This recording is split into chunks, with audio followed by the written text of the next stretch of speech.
அருட்பெருஞ்சோதி அருட்பெருஞ்சோதி தனிப்பெரும் கருணை அருட்பெருஞ்சோதி. எல்லா உயிர்களும் இன்புற்று வாழ்க, வள்ளல் மலரடி வாழ்க வாழ்க, கொல்லா விரதம் குவளை எல்லாம் ஓங்குக, நல்லோர் நினைத்த நலம் பெறுக, நன்று நினைத்த எல்லோரும் வாழ்க இசைந்து.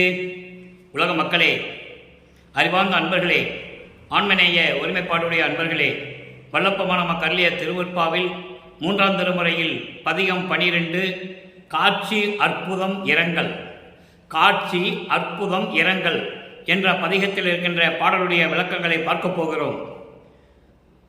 காட்சி அற்புதம் இரங்கல் மொத்தம் 10 பாடல்களை கொண்டது. ஒவ்வொரு பாடலிலும் சமயங்களும் மதங்களும் மார்க்கங்களும் சூழ்ந்திருந்த காலகட்டங்களில் நமது பிள்ளை பெருமானவர்கள் திருவொற்றியூரில் இருக்கின்ற தியாகராஜ பெருமானை எப்படி உருவகப்படுத்துகிறார் என்பதையும், இறைவன் தன்னை பார்க்கவில்லையே, அணைத்து கொள்ளவில்லையே, காட்சி கொடுத்து மறைந்து விடுகிறாரே என்ற மன வருத்தத்தையும் ஒவ்வொரு பாடலிலும் ஒவ்வொரு விதமாக நமக்கு அருளியிருக்கிறார்கள். அதை நாம் பார்க்க போகிறோம். அதற்கு முன்னால் இதுவரை பார்த்த 11 பதிகங்களுடைய விளக்கங்களுடைய ஒரு முன்னுரை, முன்கதை சுருக்கம் என்று சொல்லுவார்கள். அதை சொன்னால்தான் இதனுடைய அந்த தலைப்பினுடைய பாடல்களுடைய பொருள் உங்களுக்கு புரியும். வல்லப்பெருமானவர்கள் அருட்பெருஞ்சோதி ஆண்டவரால் ஒரு தாயின் வழியாக இந்த மண்ணுடைக்க வருவிக்க உற்ற பிறகு 8 ஆண்டுகள் வரையிலும் தான் யார் என்ற தெரியாத நிலையில் இருந்து கொண்டிருக்கிறார். 9வது ஆண்டிலே இறைவன் ஆட்கொண்ட பிறகு அவர் இறைவனால் வருவிக்க உற்றவன் என்ற நிலை மட்டும் அவருக்கு தெரிகிறது. அதன் பின் மறைப்பு நிலை ஏற்படுகிறது. ஏனென்றால் அருட்பெருஞ்சோதி ஆண்டவர் திருவிளையாடல் செய்து கொண்டிருக்கிறார். தன் மகனை சமயங்களிலும் மதங்களிலும் மார்க்கங்களிலும் இருக்க செய்து அதன் பின் சுத்த சன்மார்க்கத்தை கொடுக்க வேண்டும் என்ற காரணத்தினால் திருவிளையாடல் நடந்து கொண்டிருக்கிறது. வல்லப்பெருமானவர்கள் 9 ஆண்டுகள் கழித்து, வருவிக்க உற்று 9 ஆண்டுகள் கழித்து, வல்லப்பெருமானுக்கு வயது இல்லை, அவருக்கு பிறப்பு இறப்பு கிடையாது. அவர் ஒவ்வொரு யுகத்திலும் இருந்து கொண்டிருக்கிறார். அந்த நிலையில் இருந்து கொண்டிருக்கிறவர் வல்லப்பெருமானவர்கள். அப்போ பிள்ளை பெருமானவர்கள் திருவொற்றியூரிலே தியாகராஜ பெருமானை பார்க்க சென்ற போது இறைவன் வீட்டுக்கு வருகிறார். இப்போ இதுவரைக்கும் வீட்டுக்கு வரல. காரணம், அந்தந்த காலகட்டங்களில் இறைவன் திருவிளையாடல் செய்து கொண்டிருக்கிறார். முதலிலே இறைவனை பார்க்க செல்லும்போது தியாகராஜ பெருமான் திருவழியாக ஓடுவார். பிள்ளை பெருமானவர்களை பார்த்த உடனே திரும்பி பார்க்காமல் ஓடுவார். அப்புறம் நாரைகளையும் கிளிகளையும் தூது அனுப்புவார். பதில் இருக்காது. அதன் பிறகு வீட்டுக்கு வருவாரா வரமாட்டாரா என்ற காதல் ஏக்கத்தில் இருந்து கொண்டிருப்பார்.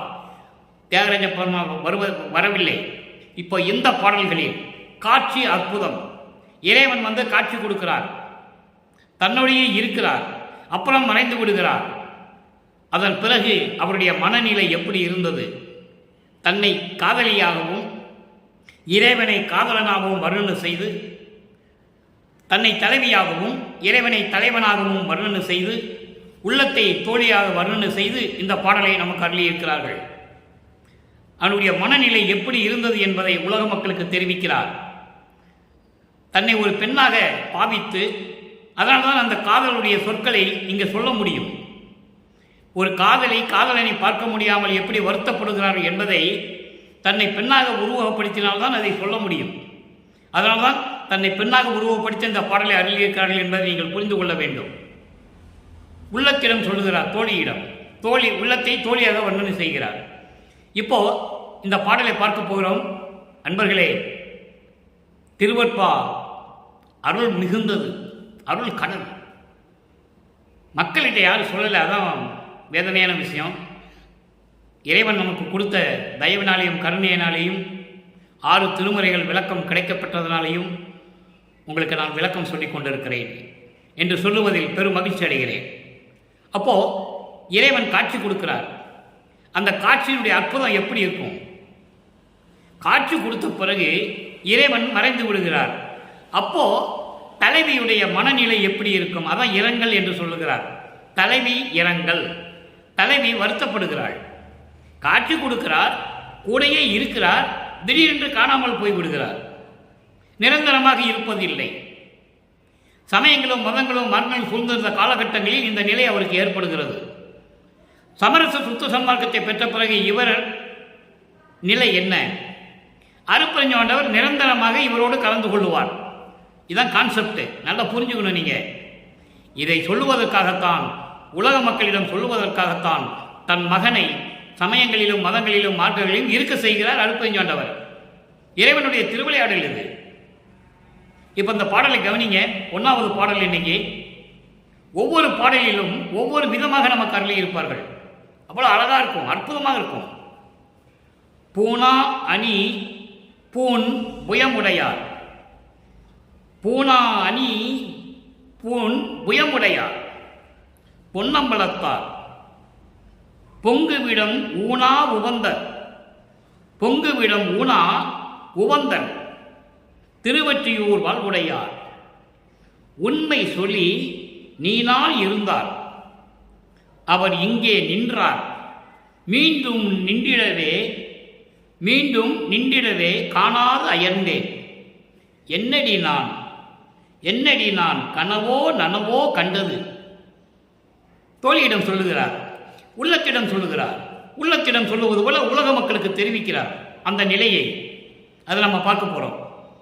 என்னடி நான் கனவோ நனவோ கண்டதுவே, நான் பார்க்கல, நான் கனவா நனவான்னு கூட எனக்கு தெரியல என்று சொல்லி இந்த பாடலை நமக்கு அருளி இருக்கிறார்கள்.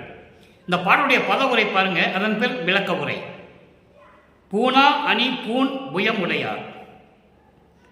அப்படின்னா அழகான அணிகளை அணிந்து கொண்டு அழகான தோள்களை உடைய இறைவன்.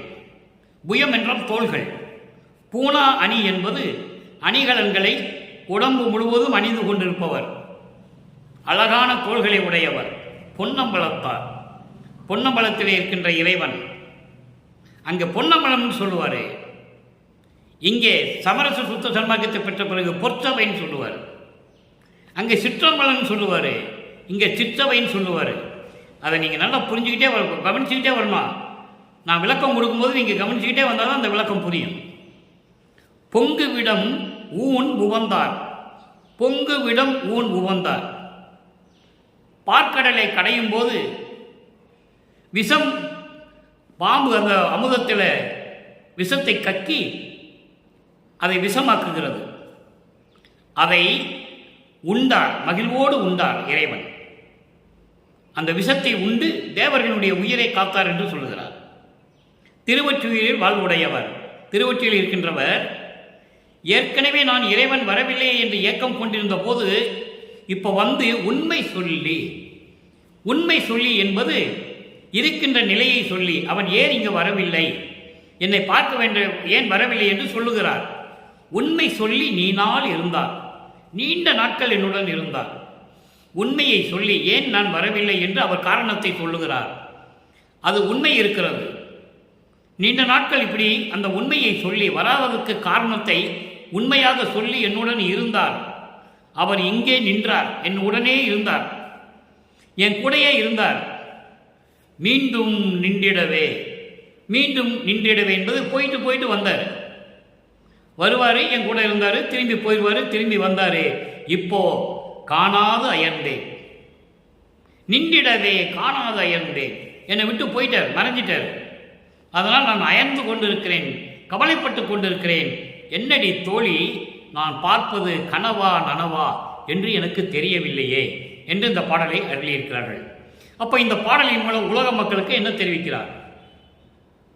அங்கே தன்னை தோழியாக வர்ணனை செய்வார். உலக மக்களுக்கு சொல்லுவது இந்த பாடலுடைய மைய கருத்து, நான் இறைவனால் வருவிக்க உற்று, அருட்பெருஞ்சோதி ஆண்டவரால் வருவிக்க உற்று 9 ஆண்டுகள் வரையிலும் நான் என்ன நிலையில் இருந்தேன் எனக்கே தெரியாத உலக மக்களே, நானும் சமயங்களிலும் மதங்களிலும் மார்க்கங்களில் இருந்து கொண்டு அந்த நெறிகளிலே எப்படி கூறப்பட்டதோ அப்படியே நானும் இறைவனை உருவகப்படுத்தி கொண்டிருந்தேன், வழிபட்டு கொண்டிருந்தேன்.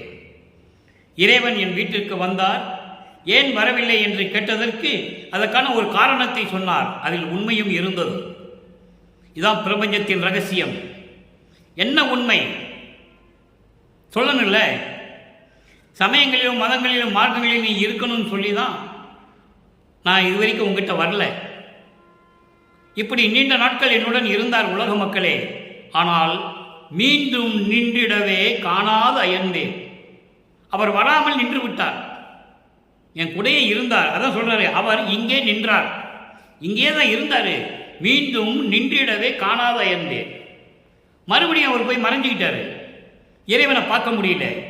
நான் கவலைப்பட்டேன் உலக மக்களே, உலக மக்களே, நான் காண்பதெல்லாம் கனவா நனவா என்று கூட தெரியவில்லை என்று சொல்லி இந்த பாடலை அருளியிருக்கிறார்கள். ஒரு தோழியிடம் சொல்லுவது போல, ஒரு உள்ளத்திடம் சொல்லுவது போல உலக மக்களுக்கு சொல்லிவிட்டார். இப்போ இந்த பாடலுடைய விளக்கம் பாருங்க. இப்போ வரி வரியாக சொன்னோம், இப்போ கோர்வையாக சொல்கிறேன். அதாவது உடம்பு முழுவதும் அழகான அணிகலன்களை அணிந்து கொண்டு அழகான தோள்களை உடைய இறைவன், பொன்னம்பலத்தில் இருக்கின்ற இறைவன், கடலை அமுதமாக கடையும் போது, பார்க்கடலை அமுதமாக கடையும் போது அதிலே பாம்பு விஷத்தை உமிழ்கிறது, விஷத்தை கக்குகிறது. அந்த விஷத்தை உண்டு மகிழ்ச்சியோடு உண்டு கழுத்திலே நிறுத்தி கொண்டவர் திருவொற்றியூரில் இருக்கின்ற இறைவன்.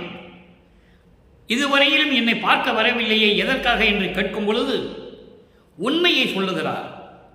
உண்மையை சொல்லி என்னுடனேயே இருந்தார், என்னுடனே இங்கேயே இருந்தார். ஆனால் மீண்டும் அவர் மறைந்து விடவே அவரை காணாமல் நான் கவலைப்பட்டேன், அயர்ந்து விட்டேன், துன்பப்பட்டேன் என்று சொல்லி உலக மக்களுக்கு சொல்லுகிறார்.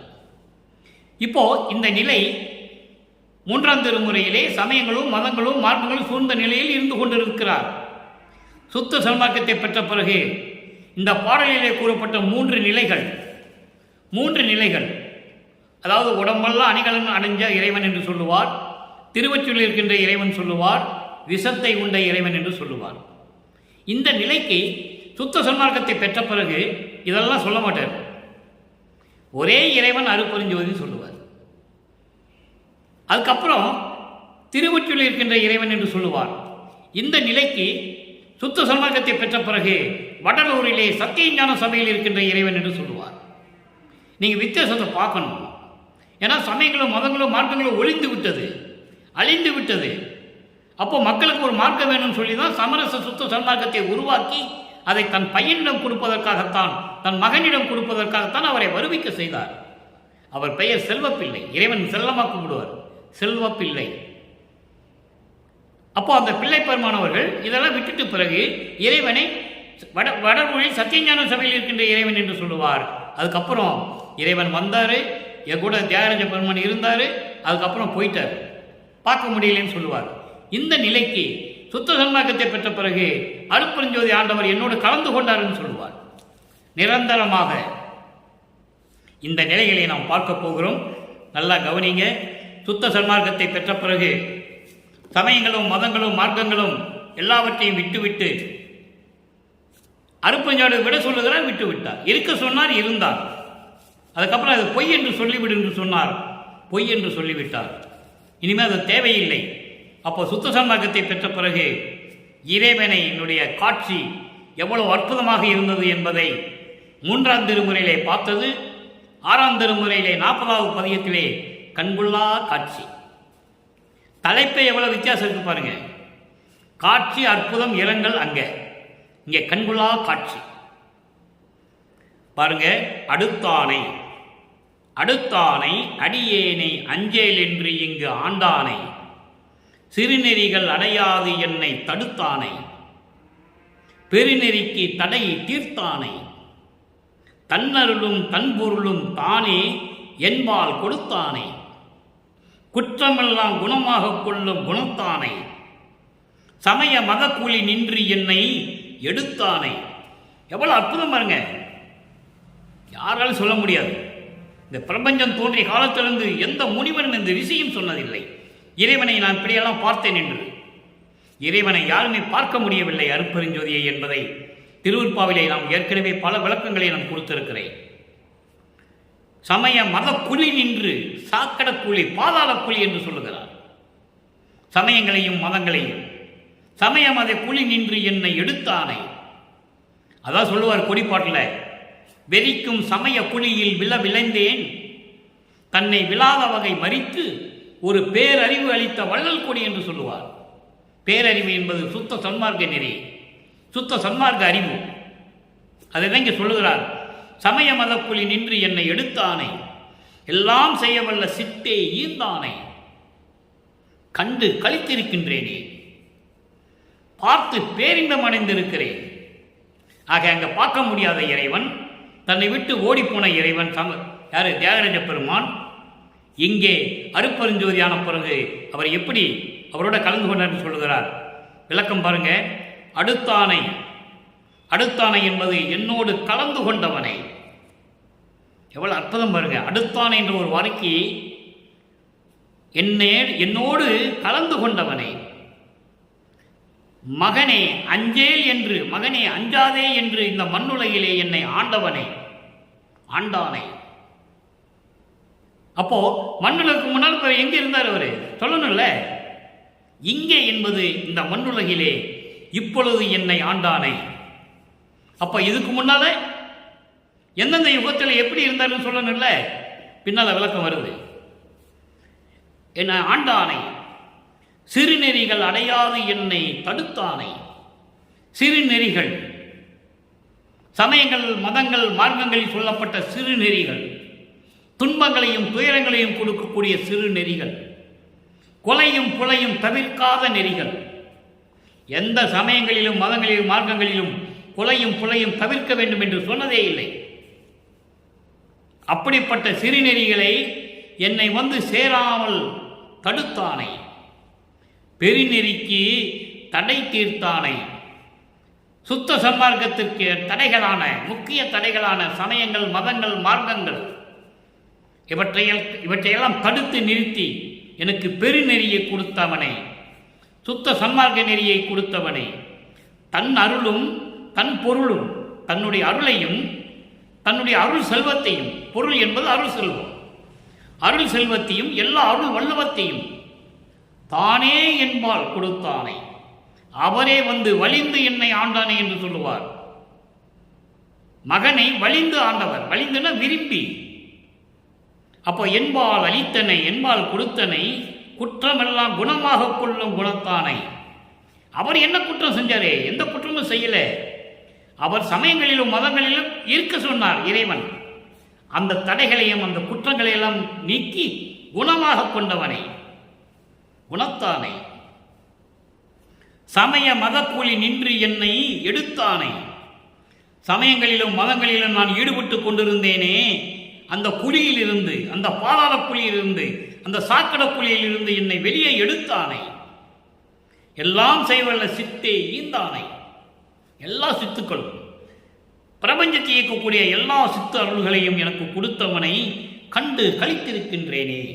1வது பாடல், 6ஆம் திருமுறையில் இருக்கின்ற 1வது பாடல் இது. அங்கே காட்சி அற்புதம் இரங்கல் என்ற 3ஆம் திருமுறையில் இருக்கின்ற 1வது பாடலுக்கு இது ஒரு விளக்கம். அங்கே இறைவனை பார்க்க முடியல, போயிட்டாரு, அவரை காணாமல் நான் அயர்ந்து கொண்டிருக்கிறேன், கவலைப்பட்டு கொண்டிருக்கிறேன் என்று சொல்லுவார். இங்கே சுத்த சன்மார்க்கத்தை பெற்ற பிறகு கண்கொள்ளா காட்சி. அங்கே காட்சி அற்புதம், இங்கே கண்கொள்ளா காட்சியில் 1வது பாடல். அடுத்த ஒரு நிலை 62வது பதிகம் ஆற்றாமை 1வது பாடல். 3ஆம் திருமுறையில் இருக்கின்ற அந்த 1வது பாடலுக்கு இங்கே எப்படி சொல்றாரு பாருங்க. இங்கே ஒரு விளக்கம் இருக்கிறது, அற்புதமான விளக்கம். இப்பார் முதல் என் மூர்த்தம் தாய் இலங்கும். என் மூர்த்தம் தாய், என் மூர்த்தம் தாய் என்பது 3 விளக்கங்கள் இருக்கிறது, நான் சொல்றேன். என் மூர்த்தம் தாய் இலங்கும் கருணை செங்கோவே, தப்பாயின தீர்த்து என்னையும் முன் எடுத்து ஆண்டு கொண்ட தயாநிதியே. நான் சொன்னேன்ல எந்தெந்த யுகத்தில் இருந்தாருன்னு. முன் எல்லா யுகங்களிலும் என்னை தடுத்து ஆட்கொண்ட தயாநிதியை. எதுக்கு தடுத்து ஆட்கொண்டார்? தப்பான செயல்களை எல்லாம் மகனே செய்யக்கூடாது என்று சொல்லி என்னை தடுத்தவனை. இங்கே அதாவது கலியுகத்திலே மண்ணுலகிலே சமயங்களையும் மதங்களையும் இருக்க சொன்னது அருட்பெருஞ்சோதி ஆண்டவர். இது திருவிளையாடல். திருவிளையாடலில் இருந்தால் தான் மக்களுக்கு சொல்ல முடியும். அருட்பெருஞ்சோதி ஆண்டவரின் திருவிளையாடல் இது. ஒரே திருவிளையாடல் தான். தன் மகனை வைத்து திருவிளையாடல் செய்கிறார். இனிமேல் திருவிளையாடலே கிடையாது. வல்லப்ப மன்னா சோலோமன், ஒன்மன் ஆர்மி. அதுக்கடுத்து சொல்றாரு பாருங்க, எப்பாலவரும் புகழ்ந்து ஏத்தும் இறைவா, எல்லாம் வல்லோனே, அப்பா அரசே, இனி சிறிதும் ஆற்ற மாட்டேன் கண்டாயே.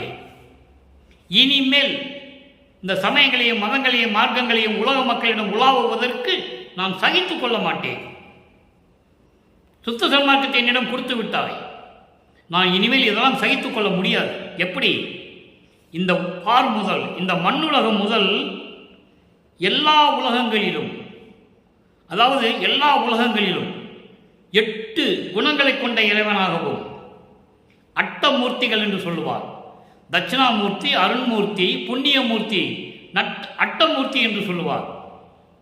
அப்படி என் குணமாகவும் 8 மூர்த்திகளாகவும் திகழ்ந்து கொண்டிருக்கின்ற இறைவனே, கருணை என் கோவே, பெரும் கருணை உடைய என் அரசனே, தப்பாயின தீர்த்து சமயங்களிலும் மதங்களிலும் மார்க்கங்களிலும் இருக்கின்ற அந்த தவறுகளை எல்லாம் நாம் இருந்தபோது அந்த தவறுகளை எல்லாம் நீக்கி என்னையும் முன் தடுத்து ஆட்கொண்ட தயாநிதியே, பல யுகங்களிலே, கிரேதயுகம், திரேதயுகம், துவாரயுகம், கலியுகம், எல்லா யுகங்களிலும் என்னை தடுத்து ஆட்கொண்ட பதியே, எப்பாலவரும் எந்த உலகத்தில் இருந்தவரும் சரி, எந்த உலகத்தில் இருந்தாலும் சரி, யாராக இருந்தாலும் சரி, புகழ்ந்து ஏத்தும் இறைவா, எல்லாருமே உன்னை புகழ்ந்து வணங்கிக் கொண்டிருக்கிறார்கள்.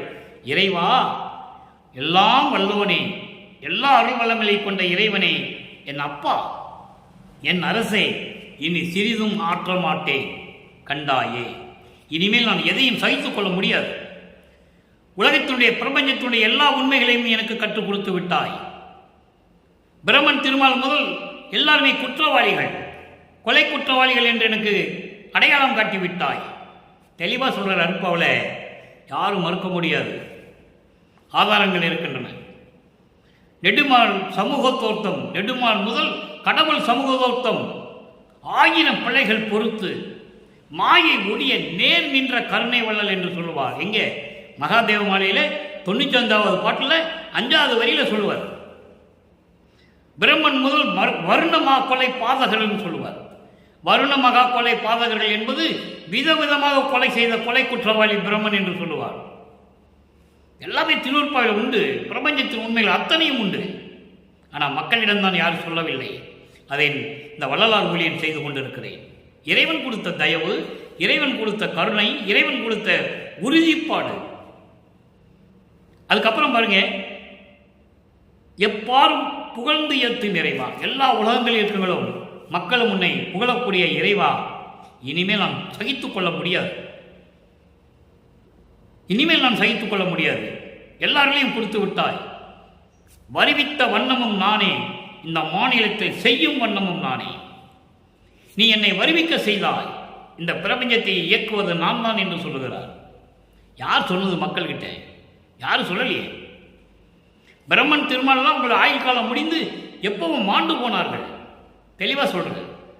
மாலும் துஞ்சுவான், மலரவன் இறப்பான், மற்ற வானவர்கள் முற்றிலும் அழிவர் என்று சொல்லுவார் 2ஆம் திருமுறையில் இருக்கும்போது. அப்போ அப்படிப்பட்ட இறைவனை இனிமேல் மக்களை துன்புறுத்த விடமாட்டேன்.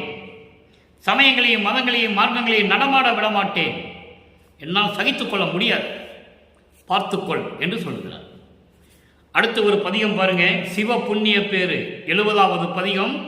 சிவ புண்ணிய பேரு 1வது பாடல். இங்கே சிவ புண்ணியம் என்று சொல்லும்போது உடனே நீங்கள் சிவங்கிட்ட போயிடக்கூடாது.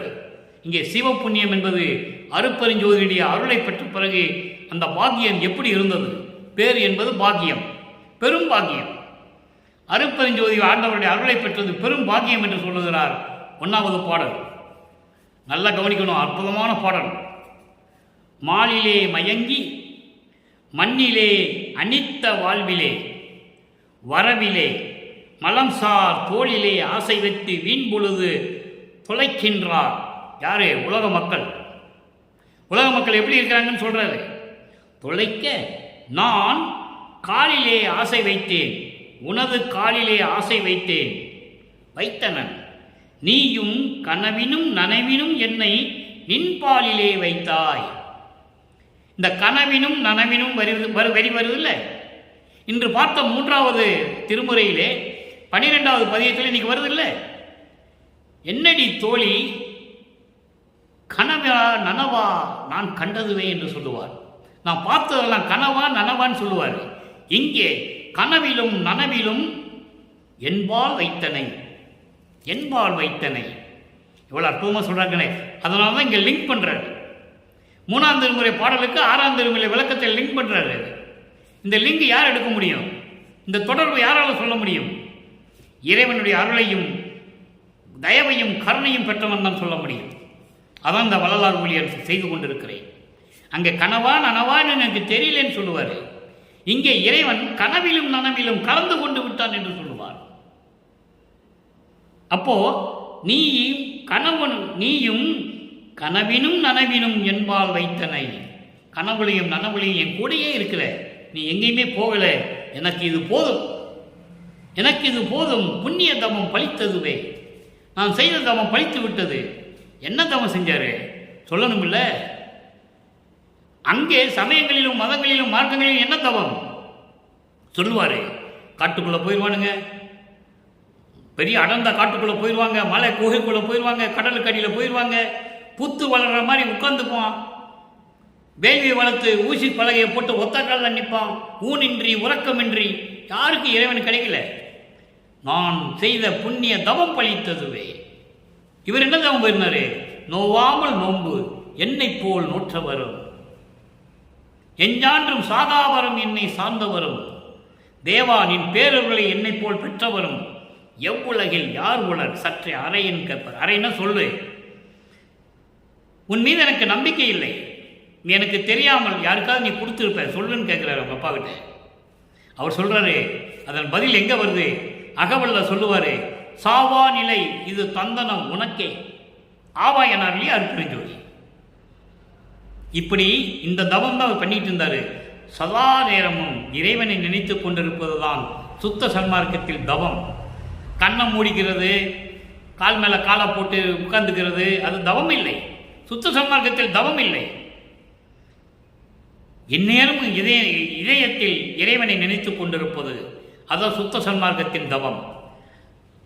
மாலிலே மயங்க மாயைகள், சமயங்களில் மதங்கள் மார்க்கங்கள் கொண்ட அந்த மாயைகளிலே மயங்கி இந்த மண்ணுலகிலே அழியக்கூடிய இந்த வாழ்விலே, அனித்த வாழ்வுன்னு சொல்றார், நிலையில்லாத வாழ்வு, அழியக்கூடிய வாழ்விலே மயங்கி பிறந்து வரவிலே, வரவு என்பது பிறப்பு, செலவு என்பது கணக்கு, செலவு என்பது இறப்பு. அழகாக சொல்வார் பாடல்ல, வரவு செலவு என்று சொல்லுவார். இந்த வரவு என்பது பிறப்பது. சமயங்களும் மதங்களும் மார்க்கங்களும் சூழ்ந்திருந்த அந்த மாயைகளையும் மயக்கங்களையும் சிக்கிக்கொண்டு இந்த மண்ணுலகிலே அழியக்கூடிய அந்த வாழ்விலே பிறந்து, இந்த உலகியல் வாழ்க்கையிலே பிறந்து, மலம் சார் தோளிலே மலங்கள் சூழ்ந்த இந்த உடம்பு வைத்துக்கொண்டு ஆணவம், கண்மம், மாயை, மாமாயை போன்ற 5 மலங்களையும் சுமந்து கொண்ட இந்த உடம்பு மீது ஆசை வைத்து வீணாக பொழுதை கழித்து தொலைத்து கொண்டிருக்கிறீர்கள். உலக மக்களே, நீங்கள் தொலைத்து கொண்டிருக்கிறீர்கள், வீணாக்கி கொண்டிருக்கிறீர்கள், வீணாக பொழுதை கழித்து கொண்டிருக்கிறீர்கள், வீணாக ஆண்டுகளை கழித்து கொண்டிருக்கிறீர்கள். நீங்கள்லாம் இப்படி இருக்க, உலக மக்களெல்லாம் இப்படி இருக்க, தொலைக்க, இப்படியெல்லாம் உலக மக்கள் தொலைத்து கொண்டிருக்க, நான் உனது காலிலே ஆசை வைத்தனன், உனது காலிலே ஆடி நிற்கும் சேவடியிலே. நான் ஏற்கனவே ஆடி நிற்கும் சேவடிக்கு விளக்கம் கொடுத்திருக்கிறேன். இங்கே கால் என்பது திருவடி, திருவடி என்பது ஆடி நிற்கும் சேவடி. ஆடி நிற்கும் சேவடி, ஆடும் சேவடிக்கே ஆளானேன், மாளாத யாக்கை பெற்றேன், கூடுகின்ற சன்மார்க்க நடுவிருந்தே குழாவுகின்றேன். ஆடும் சேவடி, இடது காலை ஊனி வலது காலால் நடனமாடி காட்டியவர் தன் மகனுக்கு அருட்பெருஞ்சோதி ஆண்டவர். அதான் அருட்பெருஞ்சோதி தனி நடராஜபதியை என்று சொல்லுவார். அருட்பெருஞ்சோதி தனி நடராஜபதியினுடைய திருவடி எப்படின்னா ஆடும் சேவடி. நீங்கள் நடராஜன் சொன்ன உடனே சிதம்பரத்துக்கு போயிடக்கூடாது. அவன் கர்ம சித்தியில் சென்ற நடராஜன், அதுக்கு இதுக்கு சம்பந்தமே இல்லை. நல்லா புரிஞ்சுக்கணும் நீங்கள். அதனால தான் நடராஜபதி மலையிலே அருட்பெருஞ்சோதி தனி நடராஜபதி என்று சொல்லுவார். ஆடி நிற்கும் சேவடியை கொண்டவர், இடது காலை ஊனி வலது காலை தூக்கி நடனமாடியவர் தன் மகனுக்காக. அப்படிப்பட்ட காலிலே நான் ஆசை வைத்தேன், ஆடி நிற்கும் சேவடி, அந்த திருவடியிலே நான் ஆசை வைத்தேன். நீயும் கனவினும் நனவினும் என்பால் வைத்தனை. என்பால் எவ்வளவு ஆசை வச்சிருந்த தெரியுமா? சொல்லி மாளாது என்று சொல்லுவார், சாற்றதை கருது என்று சொல்லுவார். அது கருத்து எனக்கு இது போதும், புண்ணிய தவம் பலித்தது என்று சொல்லி இந்த பாடலை நிறைவு செய்கிறார்கள் நமது இறைவன் வல்லப்பெருமானவர்கள். அடுத்து பாருங்க, 104வது பதிகம். உலக மக்களுக்கு என்ன சொல்லுகிறார்? உலக மக்களுக்கு, உலகிற்கு உய்வகை கூறல். உலக மக்கள் எப்படி மேம்படைய வேண்டும், உலக மக்கள் எப்படி மாயைகளையும் மயக்கங்களையும் இருந்து கொண்டிருக்கிறார்கள் என்பதை கூறுகிறார் 1வது பாடலிலே. 3ஆம் திருமுறையில் இருக்கிற பாடலுக்கு இங்கே விளக்கம் இருக்கிறது. கட்டோட கணத்தோட வாழ்கின்றோம் என்பீர். உலக மக்களே, பித்துலகிறே, அறியாமையில் இருந்து கொண்டிருக்கின்ற உலக மக்களே, நீங்கள் என்ன நினைத்துக் கொண்டிருக்கிறீர்கள்? உறவினர்களோடு வாழ்ந்து கொண்டிருக்கிறோம், செல்வ செழிப்போடு வாழ்ந்து கொண்டிருக்கிறோம் என்று நீங்கள் கூறிக்கொண்டிருக்கிறீர்கள்.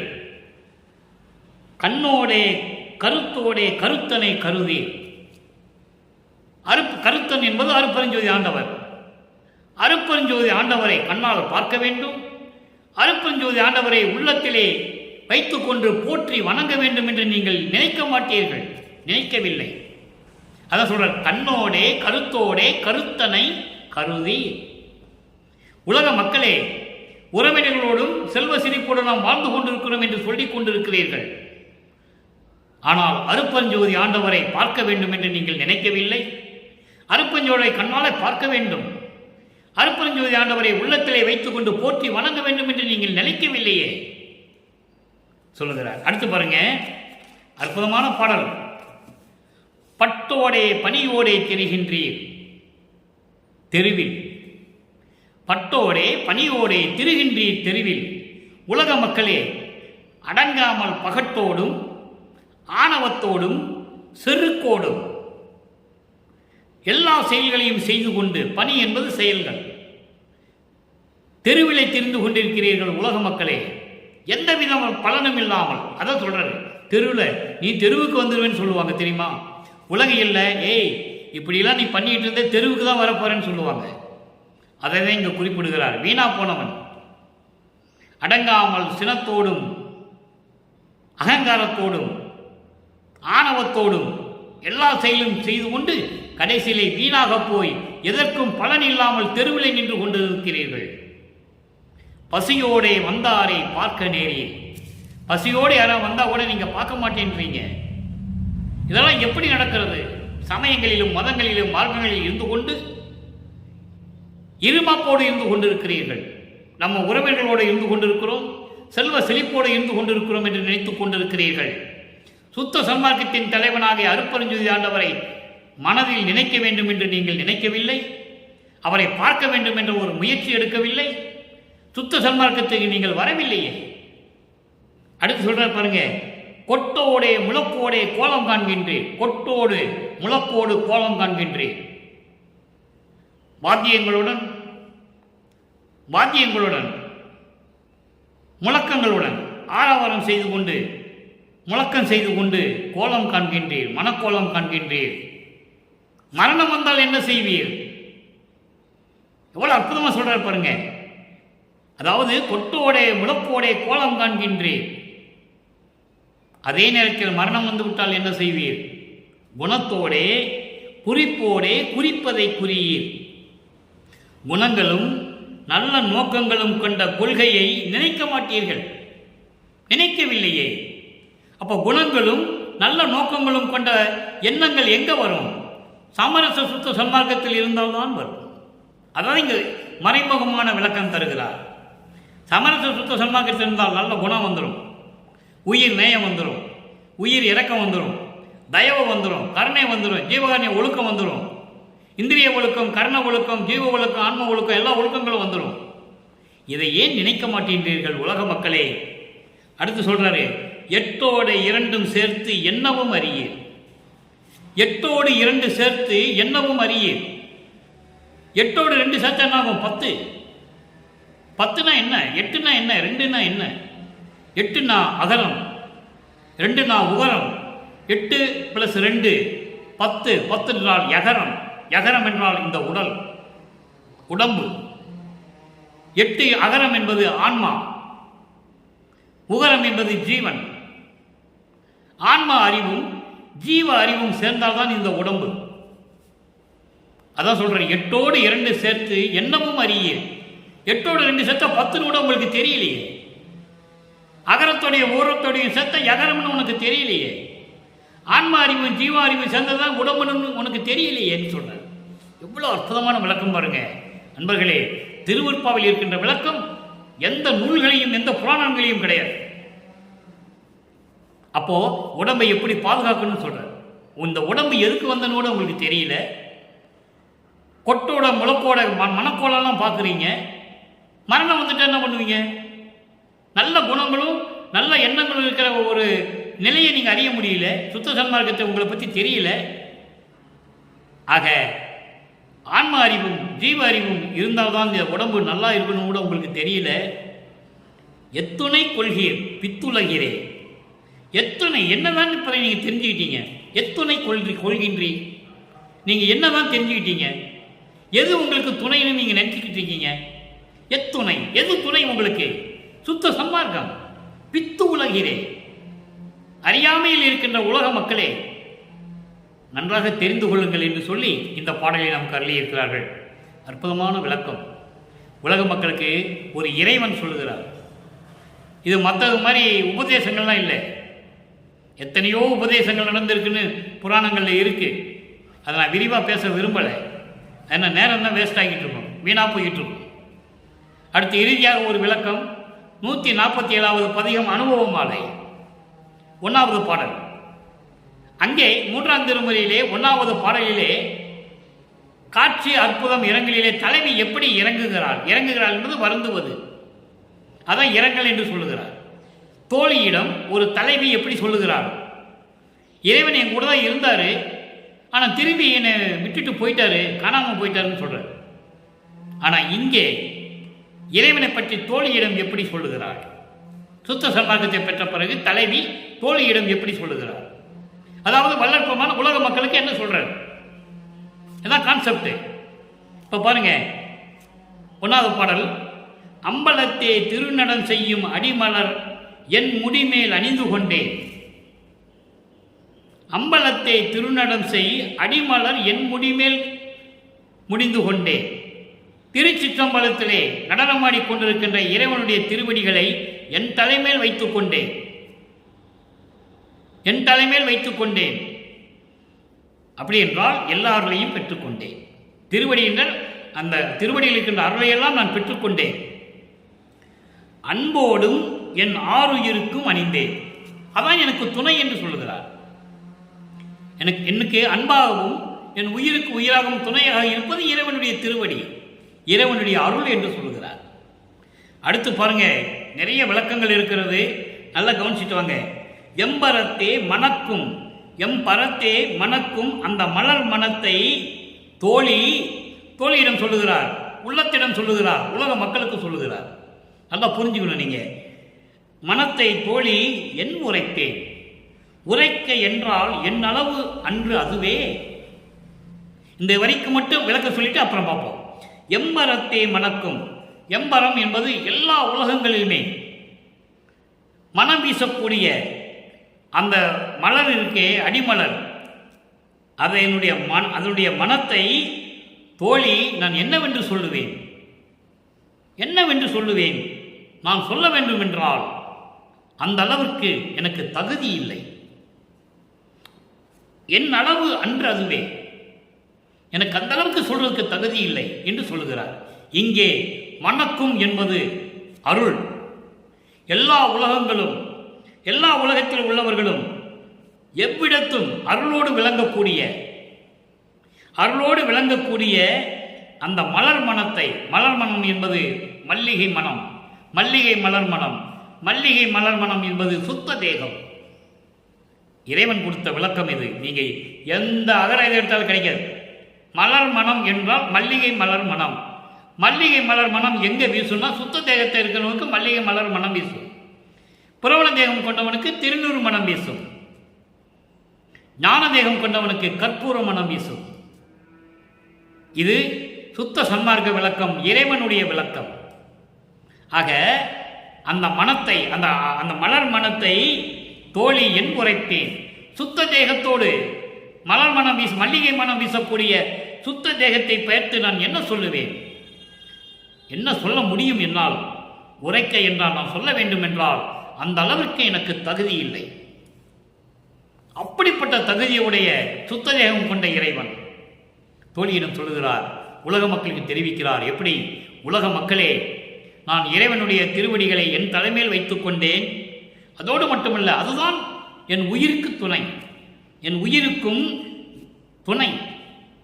அது கருத்து சொல்றாரு, எல்லா உலகங்களும் போற்றும் புகழும்படி அருளோடு விளங்கி கொண்டிருக்கின்ற அருள் மல்லிகை மனம் வீசக்கூடிய சுத்த தேகத்தை கொண்ட இறைவன். அந்த தேகத்தை பற்றி நான் என்ன சொல்ல முடியும்? எப்படி சொல்லுவது? அப்படி சொல்ல வேண்டும் என்றாலும் கூட எனக்கு அந்த தகுதி இல்லையே, என்ற அளவு அது இல்லையே என்று சொல்லுகிறார். அப்போ அதுக்கு அடுத்து சொல்லுவார் பாருங்க. அப்படி சொல்லிட்டு, இது நான் சும்மா வீணாக வேணும்னு சொல்லணும்னு நீ நினைச்சிடாத, வேணும்னு சொல்றேன்னு நீ நினைச்சிடாதே. வம்பு செய்தேன் அன்று, வம்பு செய்தேன் அன்று என்பது நான் வேண்டுமென்று சொல்லுவதில்லை. தோழி, உள்ளமே, உலக மக்களே, நான் வேண்டும் என்று சொல்லவில்லை, பொய் சொல்லவில்லை. பொய் அதாவது கற்பனையாக கூட நான் சொல்லவில்லை. அடி தோழி, நீ என் அருகே இருந்து உள்ளத்தை சொல்லுகிறார். ஏன் அருகே இருந்துன்னு சொல்லுகிறாரே? உள்ளம் அப்படி தாவிக்கொண்டே போகும். உள்ளத்தை ஒரு இடத்தில் கட்டுப்படுத்த முடியாது. இவர் சொல்லுகிறார், கட்டோடு இருன்னு சொல்லுவார். இருந்து என்னோடு இருந்து நீ பாரு, உன் மூக்கை திறந்து பாரு, அந்த வாசனை வரும். இறைவனுடைய அந்த சுத்த தேகத்துடைய மலர் வாசனம் உனக்கு கண்டிப்பாக வரும் என்று உள்ளத்திடம் சொல்லுகிறார். உலக மக்களுக்கு தெரிவிக்கிறார். இறைவனுடைய சுத்த தேகத்துக்கு மலர் மனம் உண்டு, மல்லிகை மலர் மனம் உண்டு என்பதை உறுதிப்படுத்தி கூறுகிறார் உலக மக்களுக்காக. அடைப்பதை திறந்து, நாசி அடைப்பதை திறந்து முகர்ந்து அறிக்கான். முகர்ந்து பாரு, மலர் மனம் உனக்கு தெரியும். இறைவனுடைய தேகம் சுத்த தேகம் உனக்கு தெரியும். உள்ளமே தோழியே என்று சொல்லுகிறார். நம்புரு பார் முதல் நாத வரை உள்ள நாட்டவரும் நன்கு முகர்ந்தனர் வியந்தார். நன்மனம் ஈது எனவேன்னு சொல்றாங்க. அப்போ நம்புரு பார் முதல் என்பது, அதாவது நம்பிக்கையோடு சொல்லுகிறார்கள். மண்ணுலகில் இருக்கின்றவர்களும் நாத நிலையில் இருக்கின்ற அந்த நாட்டவர்கள், தேவர்கள், மண்ணுலகில் இருக்கின்றவர்களும் விண்ணவர்களும், தேவர்கள்லாம் என்ன சொல்றாங்க? நாங்களும் நல்லா பார்த்தோம், எங்களுக்கு வாசனை வந்தது, மலர் மனம் வாசனம் வந்தது, நாங்கள் முகர்ந்து பார்த்தோம், மோந்து பார்த்தோம், வாசனை வந்தது. வியந்தனர். இதுதான் மனம் என்றால் இதுதான் மனம் என்று வியந்தனர். சுத்த தேகம் என்றால் இதுதான் சுத்த தேகம் என்று அவர்கள் அறிந்து கொண்டார்கள். அதான் சுத்த சன்மார்க்க விளக்கம். மல்லிகை மனம் வீசுறது என்று சொல்லுகிறார். மல்லிகை மனம் வீசுகிறது உலக நடையிலே. மல்லிகை மனம் வீசுதுன்னு என்ன அர்த்தம்? மல்லிகைப்பூ வாசனை அடிக்குதுன்னு சொல்லுவாங்க. சுத்த சன்மார்க்க விளக்கம் அதல்ல. அருளோடு விளங்கி கொண்டிருக்கின்ற சுத்த தேகத்தை உடைய இறைவன். மண்ணுலகில் இருக்கின்றவர்களும் நாத நிலையில் இருக்கின்ற வானவர்களும் நன்கு முகர்ந்தனர், நன்காக உணர்ந்து கொண்டனர், வியந்தார்கள். சுத்த தேகம் என்றால் இப்படிதான் இருக்குமோ என்று வியந்து கொண்டார்கள். தேகம் என்றால் இதுதான் தேகம், மலர் மனம் வீசுகிறதே என்று சொல்லி வியந்து கொண்டிருக்கிறார்கள் என்று சொல்லி இந்த பாடலை நமக்கு அள்ளி இருக்கிறார்கள். எனவே அன்பர்களே, இன்று நாம் பார்த்த காட்சி அற்புதம் இரங்கல் என்ற பாடலிலே 1வது பாடல் என்ற பாடலுக்கு இவ்வளவு விளக்கம் இருக்கிறது. அங்கே 4 வரிதான். சமயங்களும் மதங்களும் மார்க்கங்களும் சூழ்ந்திருந்த காலகட்டங்களில் நம்ம பிள்ளை பெருமான் சொன்னது அந்த 4 வரிக்கு விளக்கம். சுத்த சன்மார்க்கத்தை பெற்ற பிறகு இவ்வளவு விளக்கங்கள் கொடுக்கிறார் என்பதை நீங்கள் புரிந்து கொள்ள வேண்டும். எனவே அப்படிப்பட்ட இறைநிலையில் இருக்கின்ற வளர்ப்பெருமானை வணங்கி அருப்பெருஞ்சோதி அருப்பெருஞ்சோதி தனிப்பெருங்கனை அருப்பெருஞ்சோதி என்ற மகாமந்திரத்தை கூறி இறைவனுடைய அருளையும் செல்வங்களையும் எல்லாம் பெற்றுக்கொண்டு இந்த வையகத்திலே நீங்கள் வாழ்வாங்கு வாழ வேண்டும், நோயற்ற வாழ்வில் வாழ வேண்டும் என்று இறைவனோட தயவோடையும் கருணையோடையும் கூறி இந்த வள்ளலார் ஊழியன் விடைபெறுகிறேன். மீண்டும் நாளை சந்திப்போம். நன்றி, வணக்கம். அருட்பெருஞ்சோதி அருட்பெருஞ்சோதி தனிப்பெரும் கருணை அருட்பெருஞ்சோதி.